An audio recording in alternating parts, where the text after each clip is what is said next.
Nowhere Else to Go, Chapter 6, a Miraculous Ladybug Fanfiction. If you're new to this story or missed any of the previous parts, see the description box for links or click on the card in the upper right corner of this video for the playlist. Hope you enjoy the chapter! When Marinette awoke on Sunday morning, Cat Noir's area was tidy as usual, the sheets neatly stacked and curtain tucked into the ladder. She was afraid for a moment he had reneged on his word to join her family for breakfast, but when she came downstairs, still in pajamas, she found him wearing her pink apron, bumping shoulders with her parents to set the table. A rich fragrance filled the air. Chocolate croissants? He grinned and winked. You got it, Sleeping Beauty. Good morning. She returned his greeting, going over to give each of her parents a kiss. She slipped into a stool, watching Cat Noir as he drained water from a bowl of mixed berries and brought it to the table. You're being very helpful, Cat, she complimented him. He seemed to be feeling better. At least, he looked cheerful at the moment. You're the ones who've been helping me, he said gently, with a wide grin that he also directed at Tom and Sabine. Thank you all so much. Tom crushed him in a hug. What a fine young man you are! I'm beginning to reconsider you as a son-in-law. Papa! Marinette chided. I thought we were over that. Are you over him?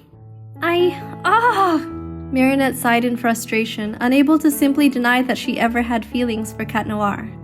Yes, Papa. She expected some sort of teasing jab from Cat Noir, but instead noticed his eyes flick to her as he took a bite of a chocolate croissant. This made her blush for some reason, and she distracted herself by scooping some fruit onto her plate. Tom, don't you think you're overdoing it? Sabine lay a hand on his arm. Sorry, sweetheart, Tom said, patting her hand. I'm just realizing our city's superhero would be quite the catch. Nice one, Cat Noir said, chuckling into his hand.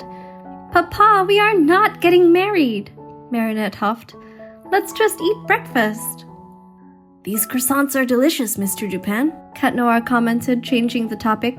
I'll teach you the recipe, Tom boomed in response. You'll make a fine apprentice. I might take you up on that, Cat responded with a grin. Breakfast passed pleasantly, full of light conversation and smiles. It was much less awkward than the last time, after her fake confession, but as Tom stacked the dishes to clear them away, Sabine fixed Cat Noir with a serious expression, pinning him in place. Cat Noir, we're happy to have you with us, but you can't stay here forever. A shocked expression crossed his face and his features darkened. I know. I'm sorry. Oh no, my dear, that's not what I meant. You're very welcome to continue staying with us. I just mean there must be something we can do about your situation. Cat Noir twisted his miraculous ring, looking at his hands. He seemed to be grappling with something internally. I don't know, he said simply. Marinette noticed his hands shaking. Maman, he's working on it. If there's something we can do, he'll tell us, right, Cat? He nodded, shooting her a grateful look for giving him an out. That's right. Excuse me, Mrs. Dupain-cheng, but I have to go now, he said, standing up and taking off the apron. Thank you for everything. The meal was delicious, Mr. Dupin. Let us know how we can help, please, Sabine said, rounding the table to put her hands on his shoulders. He nodded. I will. Marinette followed him upstairs. You're going on patrol now?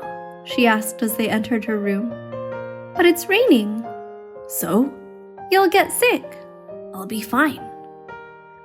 Marinette followed him as he strode briskly to the window. Cat, my mom wasn't trying to kick you out. She's just really concerned about you. She wanted you to go to the police. No, not the police, he cried, whipping around in panic. I know, I told her you had your reasons not to go to them. He let out a sigh of relief. Please, don't go out in the rain, Marinette pleaded, touching his arm. He took a step toward the window. Cat. See you later, princess. The suit's outer texture chafed Marinette's hand as he extended his pole, launching out the window. Oh, he's so stubborn, she said to herself. Are you going to follow him? Tiki asked, coming out from hiding. Marinette bit her lip, debating. Her voice was hesitant as she said, Spots on. It didn't take long to find him, perched on the roof of Notre Dame, scanning the city. The rain was coming down hard, creating a waterfall effect on the slanted roof and rushing down the gutters. Cat Noir's hair was plastered to his face, and his eyes were dark. As Ladybug approached, his ears twitched and he turned to look at her. "Milady?" "Hey, kitty." "To what do I owe the pleasure of your company?" he asked. "What, don't need a partner on patrol?" Ladybug came to rest at his side, crouching with her arms propped on her knees. "You don't usually come." "Do you want me to?" Cat Noir's lip curled in a half-smile and he looked away. "You know I always appreciate your presence, Bugaboo." Ladybug turned to him and put a hand on his upper arm. She felt his muscles tense. "Don't you trust me, kitty?" she asked imploringly. He met her eyes, his expression guarded. "Of course I do." "Then why won't you be honest with me?" She searched his eyes.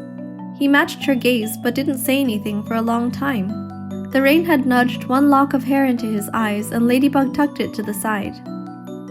"What have you gained from your patrols?" she asked gently. He took a shuddering breath. "I don't know what else to do with my life," he admitted. "Everything else seems pointless." His eyes shifted to look past Ladybug. "What are you talking about, Cat Noir? What do you mean, pointless?" He was talking like someone ready to throw their life away. She pictured him going out every day for hours on end, just sitting on rooftops by himself. Suddenly, the patrol seemed like some sort of self-punishment, or maybe an escape. Ladybug gaped at him as he stared off into the distance with hollow eyes. "Cat, what happened to you?" His lips tightened and his jaw set. "You're not going to tell me?" His gaze drifted further away from her and he hugged his knees, tucking his chin into them. "Why do you have to be so stubborn?" Ladybug hissed. He flinched. She took a deep breath and removed her hand from his arm. "Fine. You don't want to talk? That's fine. I thought we were partners, but maybe that means something different to you," she said bitterly. He turned to her, mouth gaping in shock. It was hard to tell whether the wetness of his eyes was from rain or tears.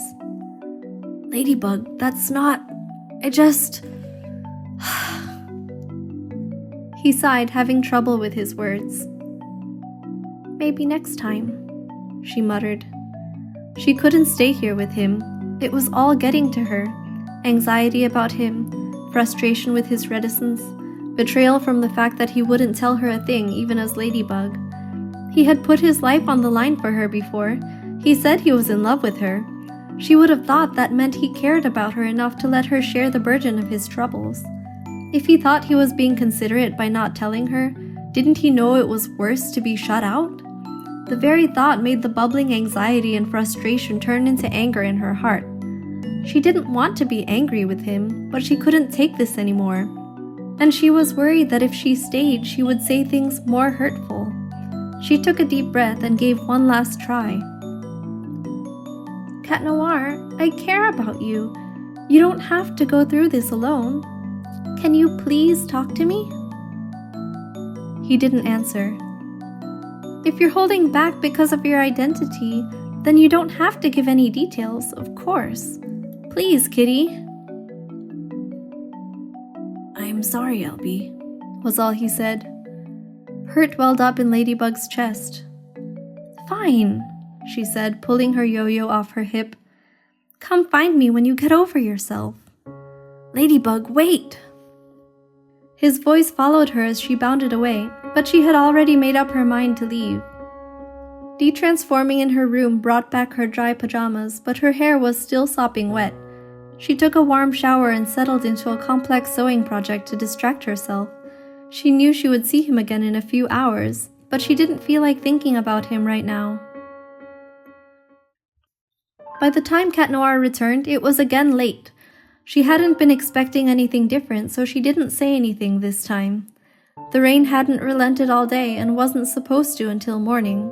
It was early summer and wasn't cold at all, but when he lay in bed after his shower, Marinette could hear him shivering. She went downstairs to get him another comforter, but it didn't seem to help much. So it wasn't a surprise when he woke up the next morning with a fever. Marinette had found Tiki in hiding, and the curtains closed when she awoke and descended from her loft that morning, and the bark-like coughing was a dead giveaway about his state. She heard him say, "Claws out," in a raspy voice, and threatened to have her father change all the locks again until he reluctantly detransformed and agreed to rest.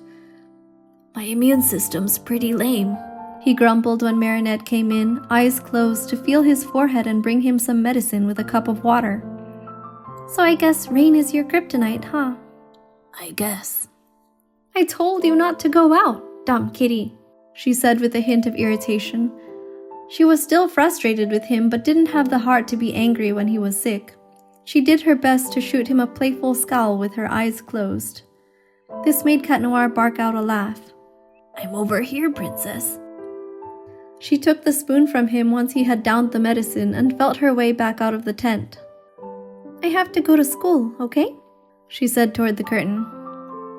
"Okay," Cat Noir's congested voice answered. "You can watch movies on my computer if you're bored.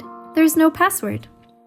She had moved all her photos of Adrien into a special folder and changed the background so he wouldn't have any fodder to tease her with. It should be safe. "And there are tissues on the desk." "That's so kind of you, princess." "If you need anything, you can use the messaging app to text me. The icon is on the dock." "Thanks, Marinette." "And don't you dare transform when I leave." He laughed raggedly. "I won't."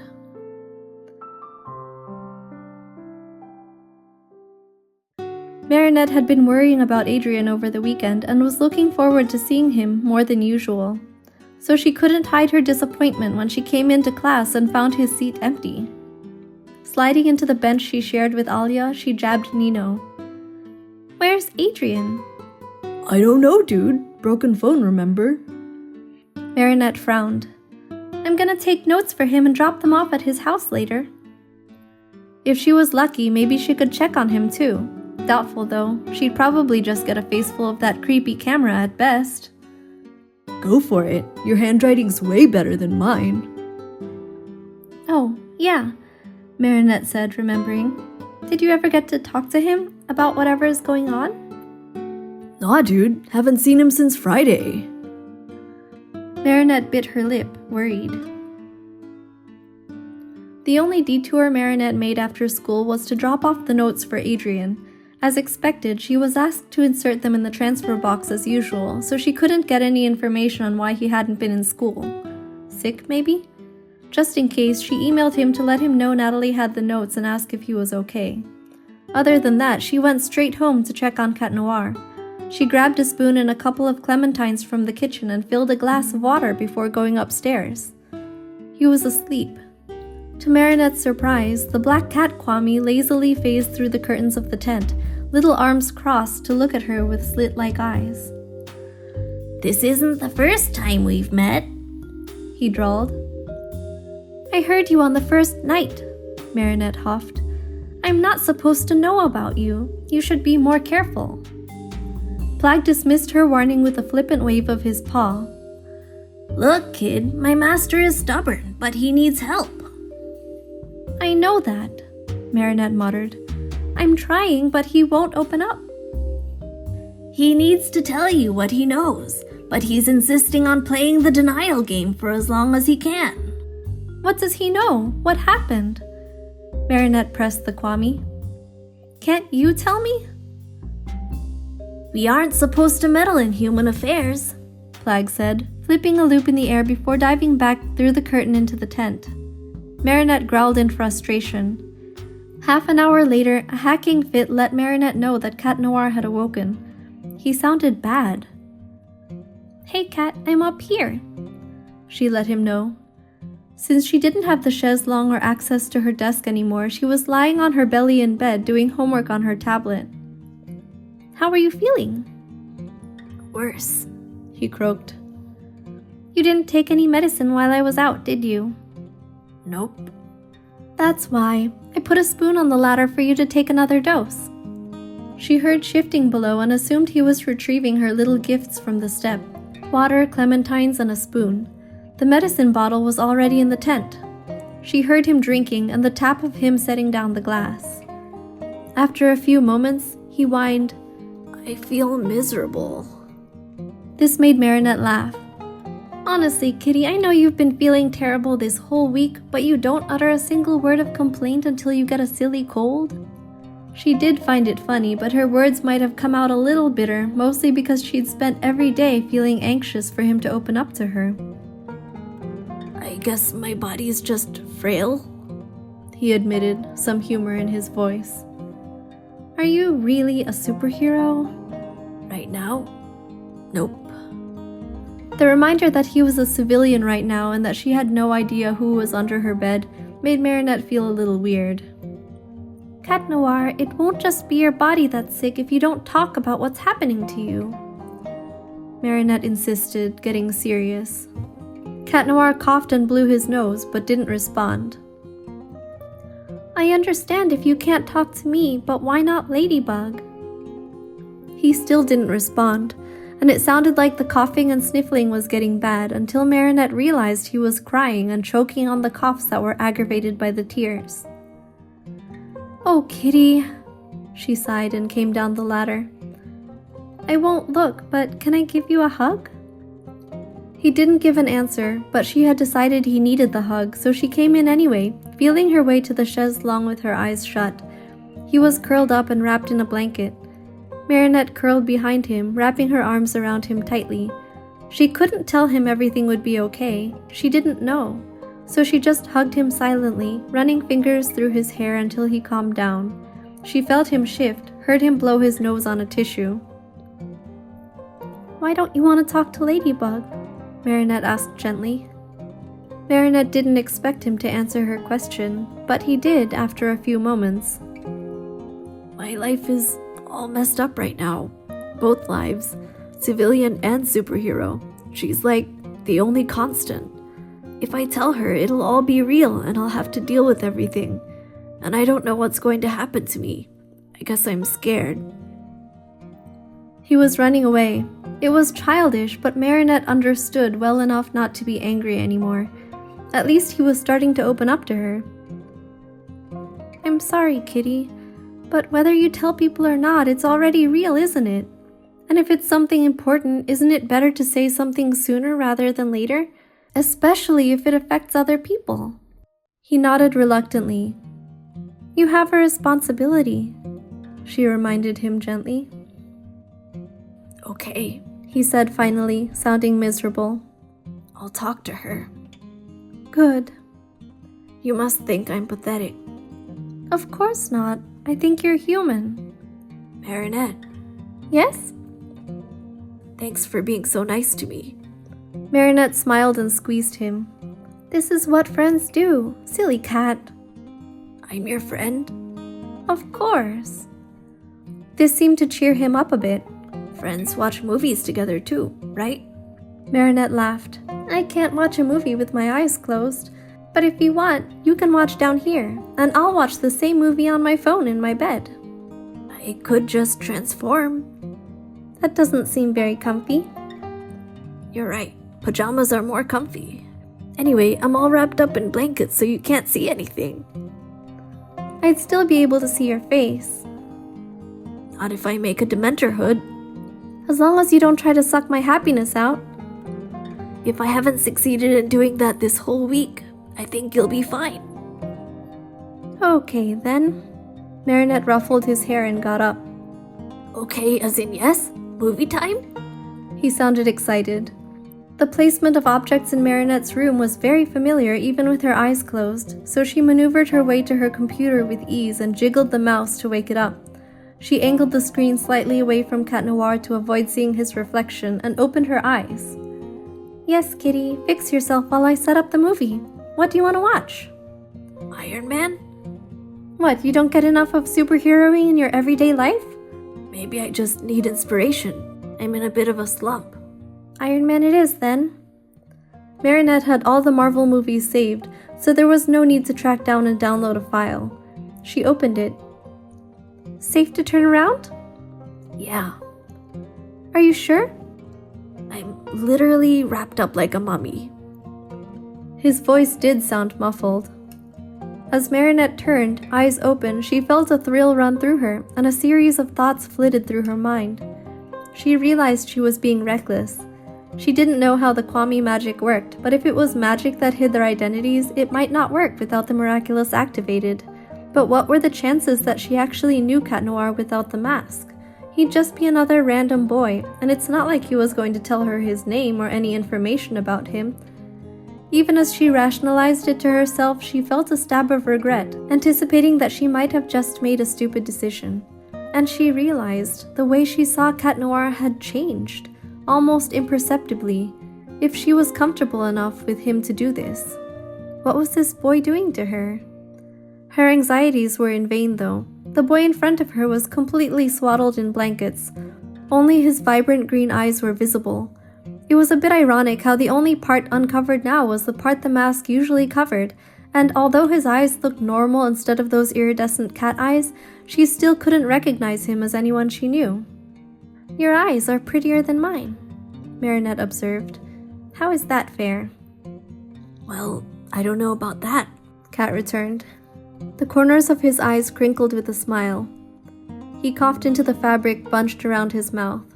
"Ew, remind me to wash those sheets once you're healed." Come and keep me warm, Cat whined. "I take it back," Marinette said, covering the fact that she was flustered with a joke. "You do seem kinda pathetic." This earned her a hacking laugh. "Hold on tight to those blankets, okay? This would be a sad way to reveal your identity." Aye, aye, Captain, he answered. She plopped down on the chaise longue beside him as the movie began.